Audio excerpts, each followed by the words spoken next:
नमस्कार प्रेमीवीरांनो, स्वागत आहे आजच्या नवीन कथेमध्ये। ही कथा अतिशय सुंदर, इंटरेस्टिंग, बोल्ड आणि व्हेरी रोमॅन्टिक कथा आहे। ऐकायला तुम्हाला खूपच आवडणार आहे। त्यामुळे चला तर मग सुरुवात करूयात आजच्या या कथेला। कथेचं नाव आहे ती रात्र जी सुरुवातीपासून चुकीची होती। आज रात्री शेवटचं बोलायचं आहे। न हाय न प्लीज, फक्त एवढंच। मी फोन हातात धरून बराच वेळ बसून होतो, कारण शेवटचा हा शब्द तिच्याकडून ऐकायची माझी तयारी होती। ती माझं प्रेम होती आणि मी तिची सगळ्यात मोठी चूक। त्या रात्री पाऊस नेहमीपेक्षा जास्त जोरात पडत होता। जसं आभाळालाही माहित होतं आज काहीतरी संपणार आहे। ती जुन्या वाड्याच्या ओसरीत उभी होती। ओले केस थरथरणारे होते आणि डोळ्यात एक विचित्र शांतता।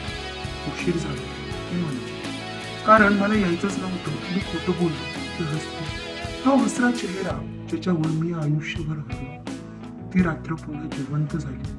आम्ही आत गेलो, तोच खोली, तेच पडदे, ती गप्प बसलेली भिंती। आठवतंय, तिने विचारलं, कसं विसरणार मी? असं मीही सांगितलं। इथेच पहिल्यांदा तिच्या हाताने माझा हात शोधला होता। इथेच पहिला स्पर्श आमचा झाला होता। इथेच पहिल्यांदा मला वाटलं होतं प्रेम म्हणजे सुरक्षित जागा, प्रेम म्हणजे विश्वास। ती माझ्या जवळ बसली, खूप जवळ, अगदी जवळ। आज मी पळणार नाही, ती रोज म्हणाली। त्या एका वाक्याने माझं नियंत्रण सुटलं। मी माझ्या ताब्यात राहिलोच नाही। तिचं डोकं माझ्या कांद्यावर विसावलं। तो स्पर्श शांत होता, अगदी विश्वासाचा। मी स्वार्थपणे टाकले, पण आत आग लागत होती।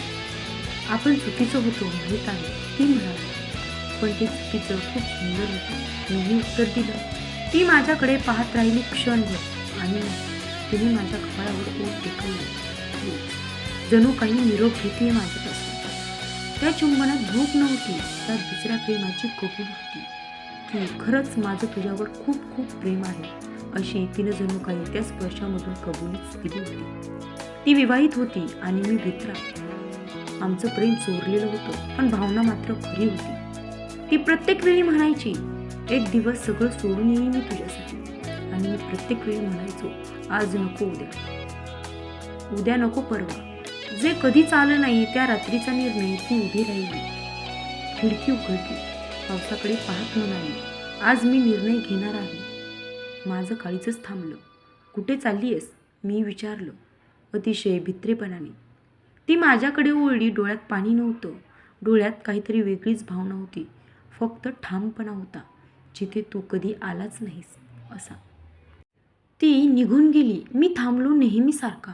दुसऱ्या दिवशी सकाळी बातमी आली, रेल्वे ट्रॅकवर एक स्त्री सापडली। खिशात एक चिठ्ठी होती। मी कोणाची पत्नी होते, पण फक्त एकाच माणसावर प्रेम केलं। तो मात्र कधीच माझा झाला नाही।